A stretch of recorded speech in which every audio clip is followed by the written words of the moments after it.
It's that time of year again, time for me to look over arguably my new favorite show, RWBY. And seeing that last year I've alluded to Volume 9 and of RWBY Meets the Justice League, this year I'm going to be reviewing them. Not only that, I'll be reviewing volumes I didn't get a chance to properly review. Though I must warn you, this year I'm going to add spoilers to these reviews, so I might ruin your enjoyment of these volumes, but there's most of you who wouldn't mind that. I'm just letting you know ahead of time. I believe you all know the drill at this point. Reviews will come out on their own time, and you're allowed to agree or disagree with everything I say. Now let's begin RWBY A Thon Season 3, the Recent Years Edition. Before I start the review, I have to discuss about that Goliath in the room. During my first two reviews, I failed to mention about the controversies surrounding Vic Mignogna, the original voice of Crow, and Haywood, the original voice actor for Port. At the time, I felt it didn't really add much to the RWBY reviews, and I wasn't the kind of person who rants about controversies for views. Well, some time has passed, and I think I could bring it up now. Now, I won't go into details, but to make a long story short, what these two did was very disheartening.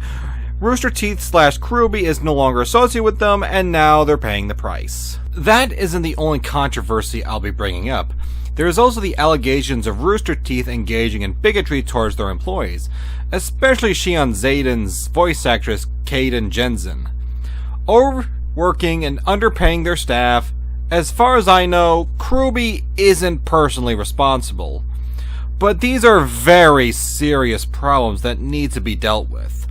Hopefully RT will come to their senses and rectify these problems. In conclusion, I support the RWBY crew, not Rooster Teeth. Okay, with that out of the way, let's jump right into RWBY Volume 7. Yeah, I'm actually going to do a re-review of this.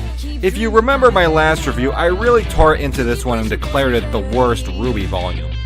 But after rewatching it and watching videos from Zellrider, P.S. go check out his channel, he's amazing. I'm happy to report that it's no longer the worst volume of RWBY. But I wouldn't call it the best either. The story continues after Volume 6, where our heroes arrive in Atlas and discover that the neighboring city, Mantle, is under strict military occupation. Soon they run into Penny, who is now the defender of the city. P.S. When I first saw this scene, I laughed so hard it actually woke up my father. Sal? Huh? You?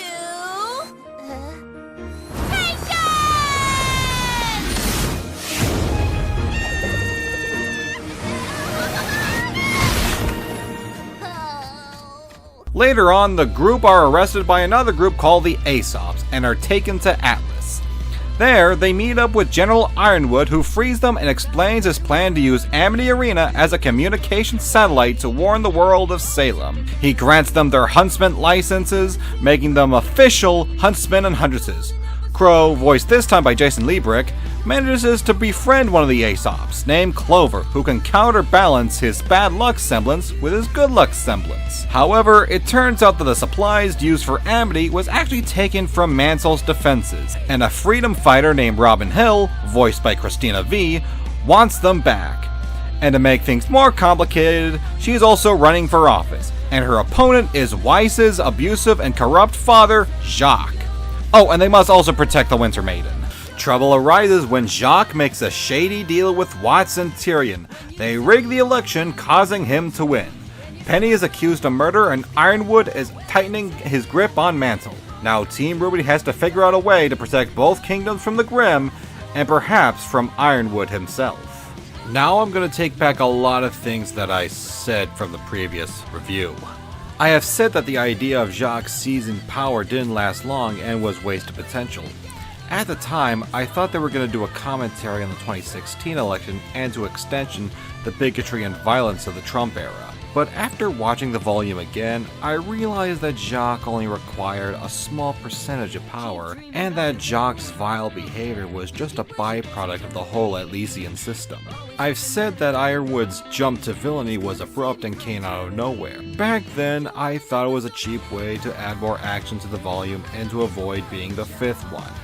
But after rewatching the previous volumes and seeing how they set Ironwood up, and the actions he's committed, Yeah, you kinda see him becoming a villain down the line. However, the problems that bothered me before still bother me now. Cinder and Neo not showing up until the third act, the Aesop's drastic character change at the climax, Neo turning into Nora to throw Ren off. Kinda feels Star Wars prequel-y. Clover trying to arrest Crow despite the fact there is a literal unstable serial killer that just escaped under their watch, and Crow is just as stupid for teaming up with said unstable serial killer to fight Clover. But my biggest problem is the death of Freyra, the Winter Maiden, at the end of the volume. First off, why is she having this big dramatic scene when we literally know nothing about her? Seriously, her only scene prior to this is literally behind a glass where we can barely hear what she's saying. And now you're telling us that we should be sad for her sacrifice? How can we feel sad about a character we never got to know? I guess the number one complaint I have with the Atlas arc is that it should have just been 3 volumes. I mean, Beacon got 3, why not Atlas? One volume should be about the team adjusting to their positions as huntsmen, the second should be about the election and the Winter Maiden, and the third one of course will be about Salem's arrival. In conclusion, RWBY Volume 7 isn't as bad as I remember. I definitely appreciate the ambition, the visuals, the character development, and the action scenes, but some of the problems I had before still bother me now.